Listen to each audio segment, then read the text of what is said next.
Tonight, we're following several breaking stories, protest and fury growing, and a chemical disaster in Ohio.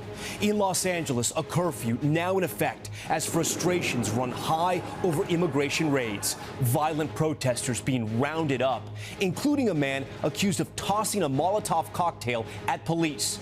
Business owners now arming themselves as demonstrations are expanding from LA's 101 to New York to Chicago, where a car drove through a crowd. It comes as immigration raids reach into new communities. A 7-year-old boy crying out for his father, taken into custody. ICE agents chasing down farm workers as a new poll shows a majority of Americans approve of the president's deportation program. Also breaking tonight, the nitric acid leak, then the toxic cloud over an American city. The airspace closed for miles as hundreds evacuate.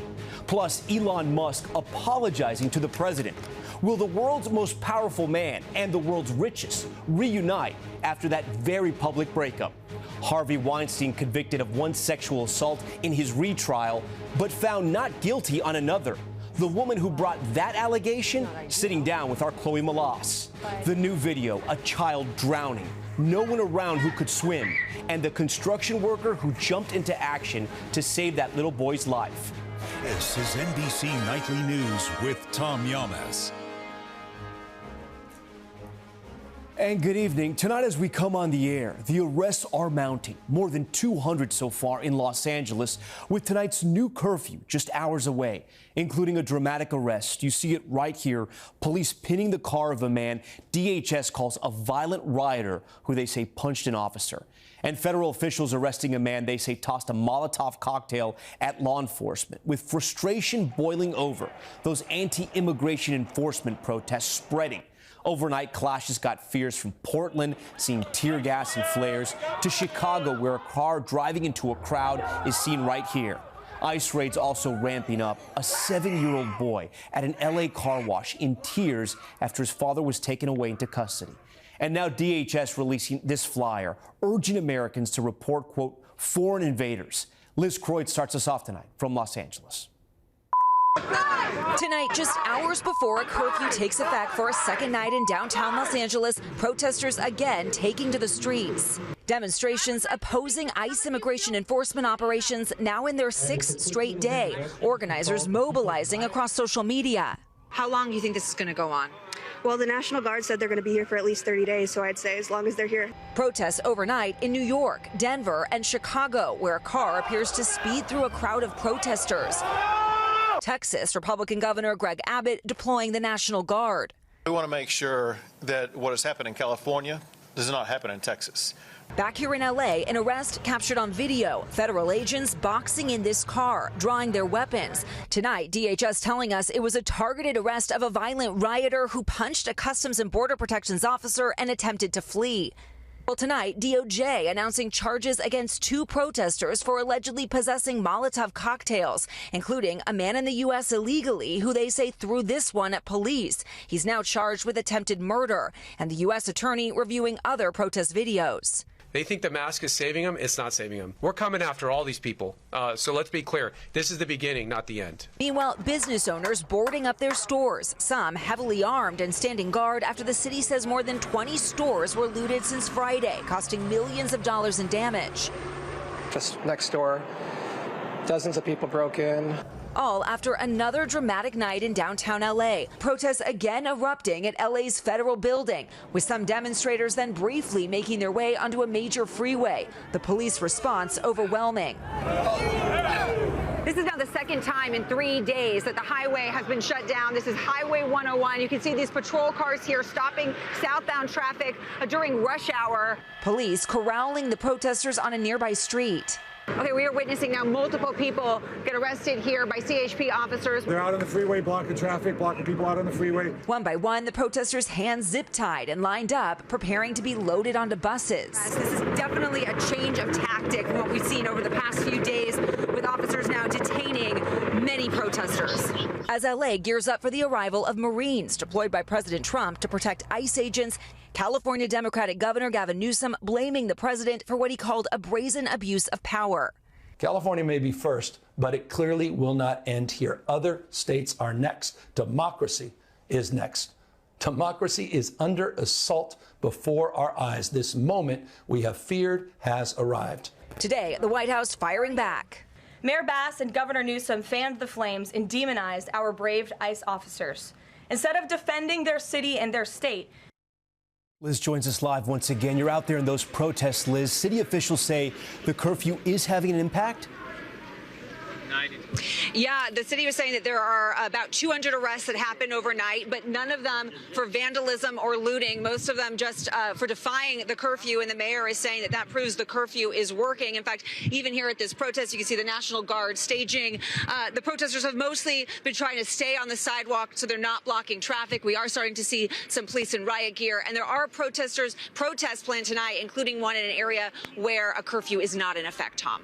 Liz Kreutz and her team right there at the front line of those demonstrations. Those protests, a showdown over President Trump's mass deportation efforts, which are ramping up, including an undocumented man arrested at a car wash as his 7-year-old son cried out to him. Here's Gabe Gutierrez.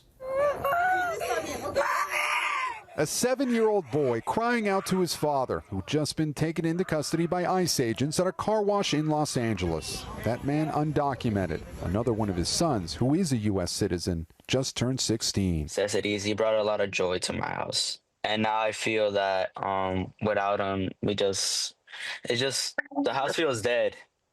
Also in California, this video shows ICE agents chasing down a farm worker.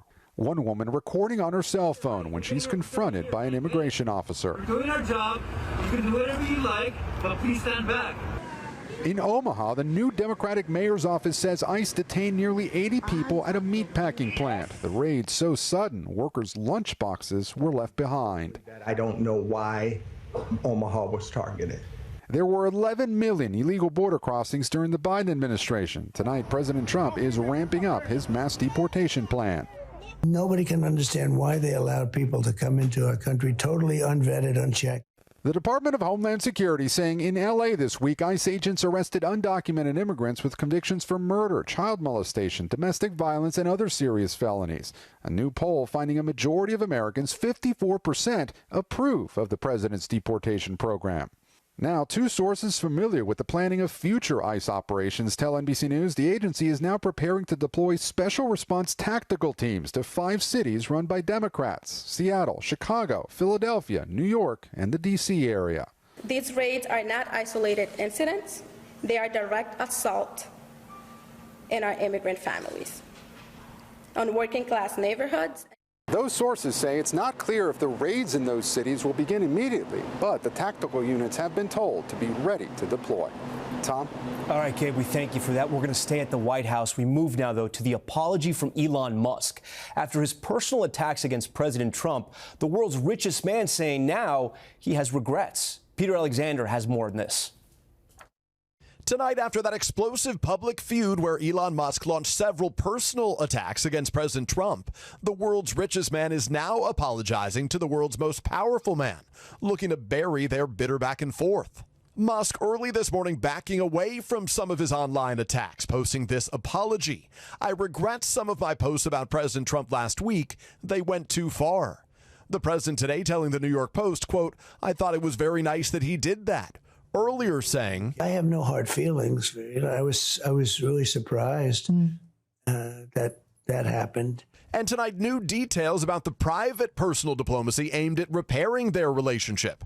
The New York Times reports Musk called President Trump Monday night, according to 3 people briefed on the conversation. And NBC News learning last Friday, Vice President Vance and the president's chief of staff, Susie Wiles, spoke to Musk, pushing him to end the feud. According to 2 sources familiar with the matter, Vance had publicly called on Musk to back down.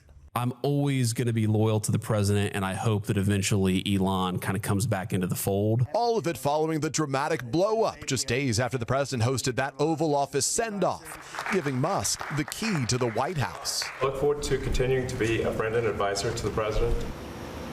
And another headline out of the White House tonight, the president is touting the framework for a trade deal with China, setting tariffs on Chinese imports here at 55%, down from the 145% the president initially slapped on them. Tom, the deal that's similar to an earlier agreement that fell through last month still needs to be finalized by both President Trump and China's President Xi. Tom? Peter, our thanks to you. Now to that other breaking story we're following, the massive chemical leak at an explosives manufacturing plant, causing a toxic cloud and urgent evacuations outside of Columbus, Ohio. Samantha Bender joins us tonight from our Columbus affiliate, WCMH. Samantha, residents there obviously worried about what this could mean for their health. That's right, Tom. This is a small rural town. You can see the plant here behind me. A much different scene from this morning after 3,000 gallons of nitrate acid leaked, causing a massive chemical plume. This sent residents into a mass panic and forced them out of their homes. Some telling me today they're concerned about the lingering health impacts and how this will impact their drinking water. As of now, though, officials say there are no reported injuries, and the health department has confirmed the water is safe for drinking. Austin Powder confirming the plume in the air is actively dissipating and is being monitored. The evacuation order has been lifted. The FAA still has temporary flight restrictions on the area through tomorrow morning. Tom. Samantha Bender on that breaking news for us. Samantha, thank you.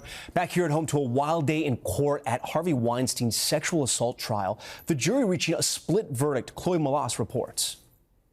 After 5 days of heated deliberations, including jurors say arguments and threats, today they reached a partial verdict, finding Weinstein guilty on one count of a criminal sexual act and not guilty on another. They remain divided on the last charge, third-degree rape. That not guilty verdict concerns an allegation from Kaya Sokola, a former model who said Weinstein forced oral sex on her in 2006. There's no win or lose for me. I was not the one who was on the trial. We have one life to live. And if we won't fight for our own justice, then who will? Sokola, one of 3 accusers to testify during this latest trial. His 2020 trial, which resulted in a conviction for rape and sexual assault, was overturned by New York's highest court last year. Harvey Weinstein has maintained all along that all of these relationships with all of the women were consensual. What message do you have for him today? The same message that I had to his lawyer, that they should be ashamed of themselves.